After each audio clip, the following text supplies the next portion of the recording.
Hey guys, this is Lala Legacy and welcome back to another episode of the second reproduction. So, let's jump right back in. With no choice in the matter, I accepted Gardis' unreasonable proposal and reluctantly tagged along with him. It was afternoon by the time we reached the village. It was the first time I'd even seen a village in demon territory, and I was surprised by its breathtaking scenery. So, this is the Wind Village. Ah, it's His Majesty! His Majesty! Some village children who had been playing happily with a ball ran towards us the moment we came into view.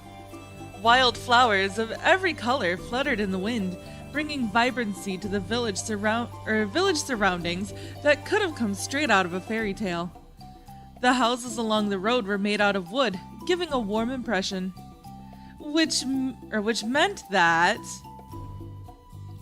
So peaceful. Don't let your guard down! This might be a trick. Right. Gardis watched our conversation through the corner of his eye, then hurried over to the villagers. My, if it isn't Lord Gardis. You have our utmost welcome, Your Highness. An elderly half-demon woman came out to welcome him. She was dressed in a long, simple robe with her gray hair neatly tied up in a bun. She wasn't wearing anything like jewelry. In fact, the woman looked nothing like the greedy impression I had of demons. Oh my, are you Lord Gardis' friend? Eh?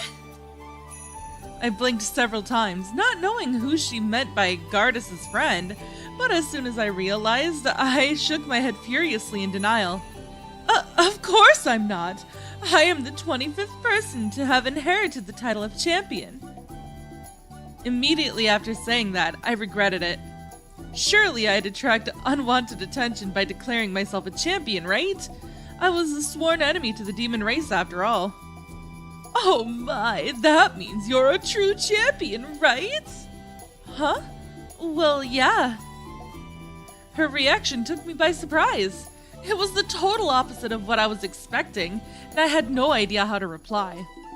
The woman took my hand in hers and shook it excitedly, a delighted smile on her face.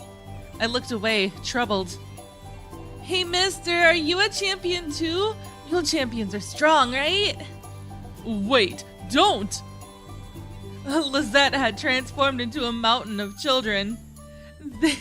They were all standing around him, some hugging him, others climbing on top of him. He looked at me with pleading eyes.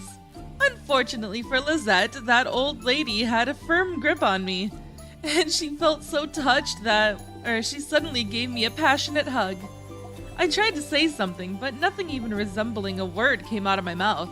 We were attracting a large crowd, and before I knew it, I was surrounded by women from the village. Kya, Lady Champion, look over here! Oh my goodness, she's so cute! I didn't expect a mighty champion to be so young. She's so little and so cute! Hey, let me touch her too! Enough! I cried out, unable to bear it any longer. The crowd finally calmed down. Isn't it great being so popular with the ladies, oh mighty champion? Shut up! Oh dear me, I got so excited I couldn't control myself. Please forgive my rudeness. I'm glad you're still as lively as ever, Chief. She's the village chief? That old woman? I could barely believe my ears. She looked no different to the rest of the villagers despite being in charge. I could hardly believe this was a demon village either. In my books at home, the villagers were much more frightening, with dismembered body parts scattered all over the place, and soil that never went dry thanks to all the human blood they spilled. Hey, girl, we're going. Still wandering around the imaginary demon village, I was brought back to reality by Gardis' brazen voice. Unlike the village in my head, the scenery here could only be described as serene. Maybe this place is special? Yes, that must be it. That's why it's so different to my books. I caught up with Gardis while glancing around. Now that I thought about it, me and Lezette hadn't passed through any villages on our way to the capital. We hadn't wanted to draw attention to ourselves. Glancing over my shoulder, I saw the odd sight of Lezette playing with the children, carrying a few of them around. Lezette had always been popular with children, especially back home. I leisurely thought about it as I watched them. You're pretty popular at the moment, Lezette. I'm not enjoying it. Oh, really? That one on your left shoulder looks like a beauty in the making, you know. Princess! I'm only joking. Anyway, everyone here is a fiend in a friendly mask. So don't let your guard down, all right? I won't. Fiend? What's a fiend? A child had overheard us and asked us enthusiastically. Lezette looked at me, pleading for an escape route with his eyes.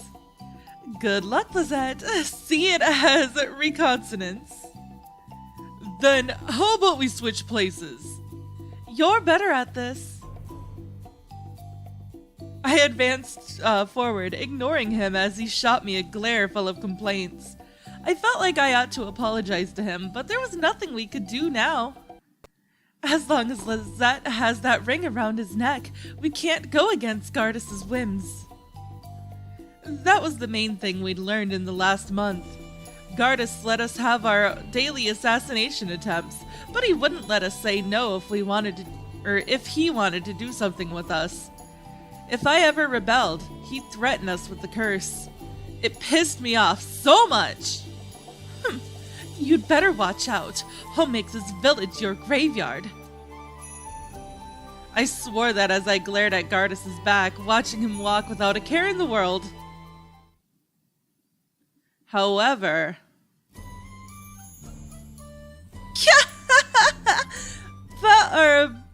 Bowow's face is so weird! Ow, don't pull it! Lezette, newly christened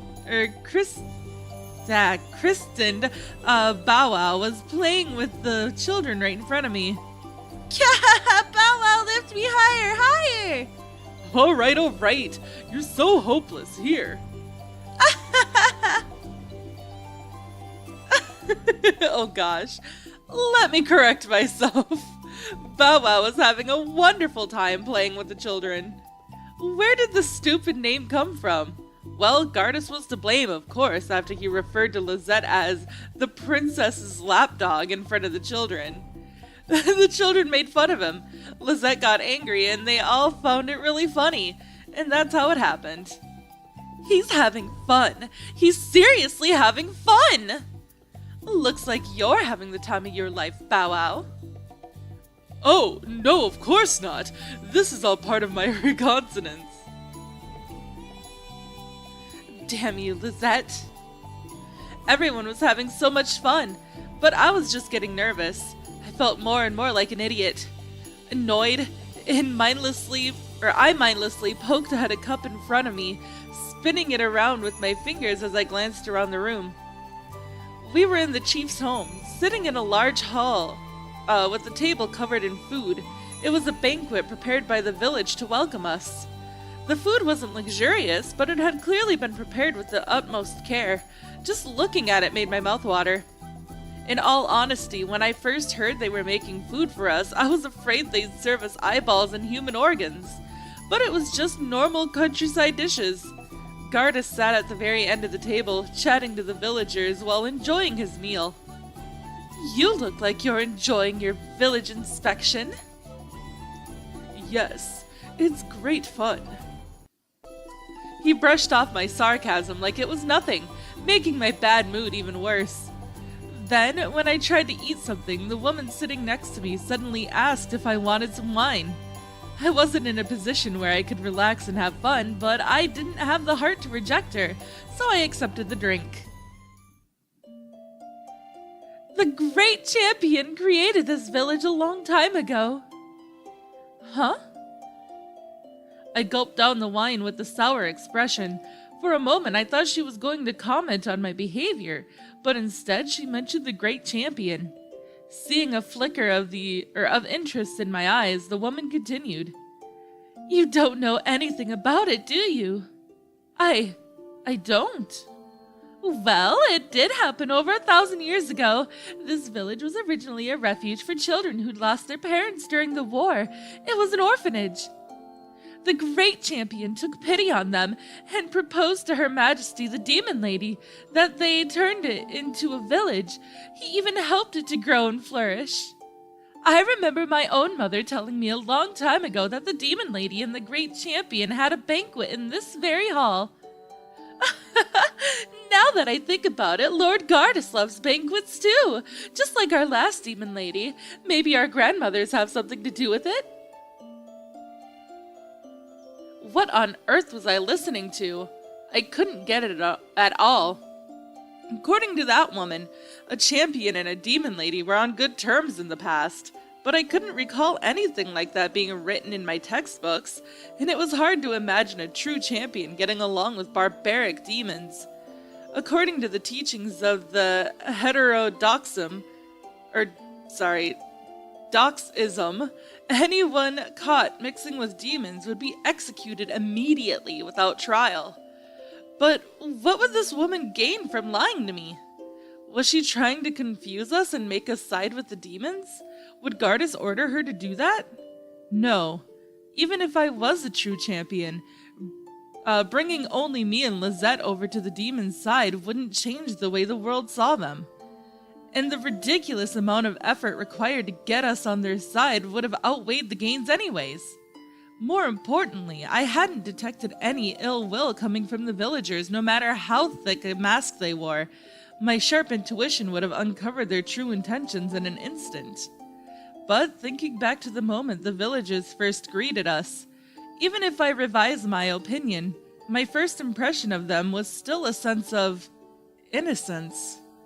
I could still remember how warm the chief felt when she hugged me. Impossible! It can't be true. There's no way humans would work with demons. No way! Was anyone going to tell me where the demons described in my textbooks were? Where were the ruthless, bloodthirsty maniacs I'd learned about? Come over here, Bow Wow! The heartwarming scene made my chest hurt. I wanted to throw up. Miss Champion? No. Don't laugh. You're all evil. Your smiles are all lies. This is a trap, a huge trap. No matter how kind you all are, this is just a lie! Princess? Before I realized it, I'd suddenly stood up, unable to stand the suffocating atmosphere any longer. The room suddenly fell silent, all eyes on me. Everyone was probably wondering what the matter was. I knew I had to say something, but I could barely move my tongue. Princess! I had to get out. Ignoring Lezette, I turned away and ran.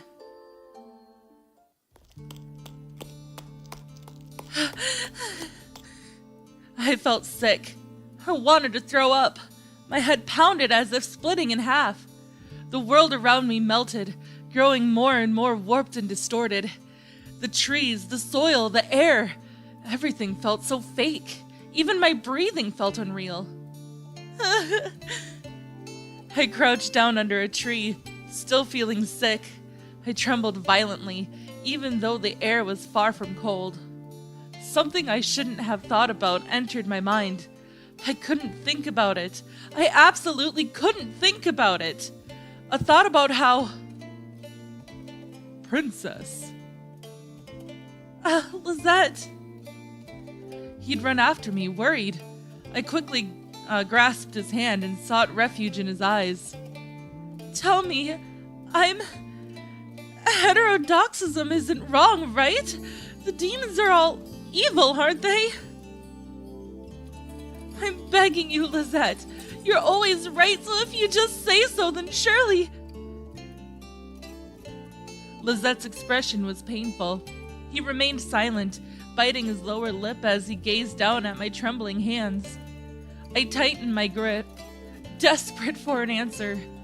After what felt like an eternity, he slowly looked up and said, "If you want an answer, then I'll give you one.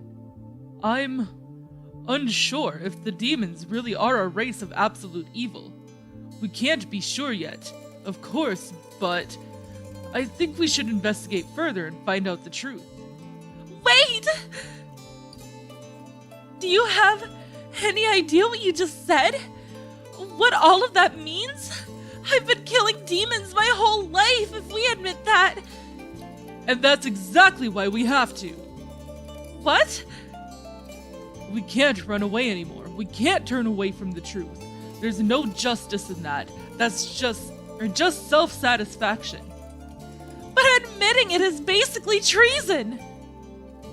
Princess, what's more important to you? Righteous justice? Or the justice in our hearts? I can't kill those children. Not anymore. Will you execute me for it? For being a traitor? No, I couldn't.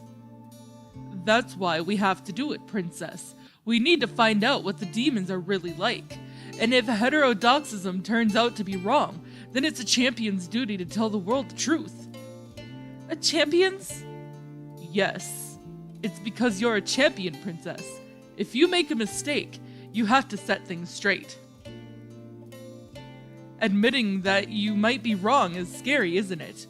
I've killed a lot of demons too. Even if I acknowledge my sin, it won't change the past.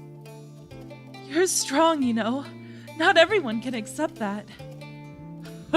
It's thanks to you, Princess. To me?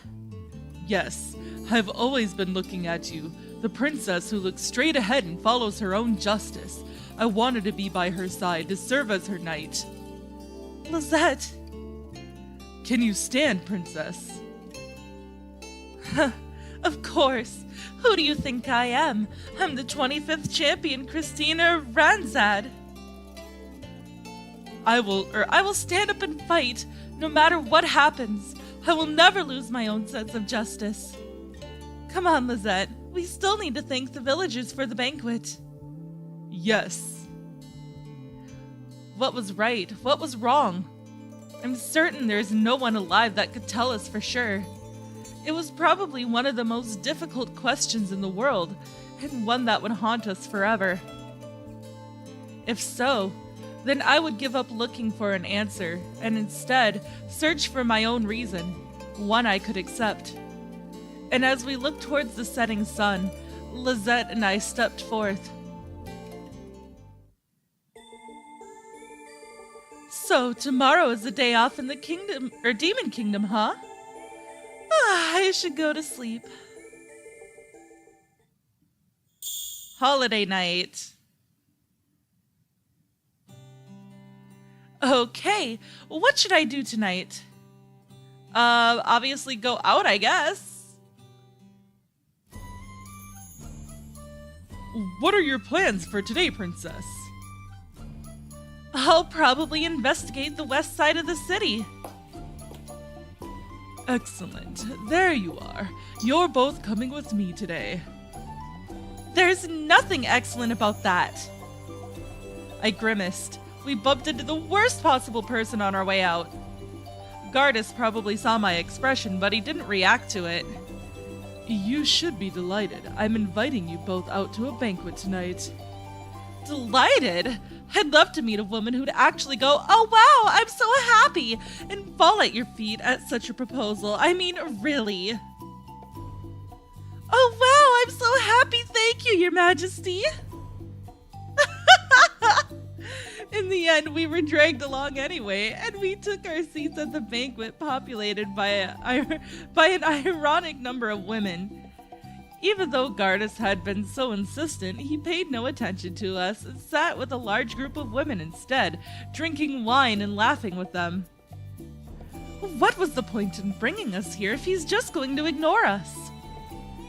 Unfortunately for me, Gardis overheard my complaint. What's wrong? Would you like me to pay more attention to you?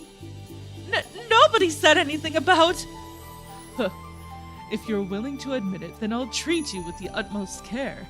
Come, take a seat beside me. Absolutely not! Such a dishonest person. Then again, if you want a seat coated with your own blood, then I'll gladly oblige.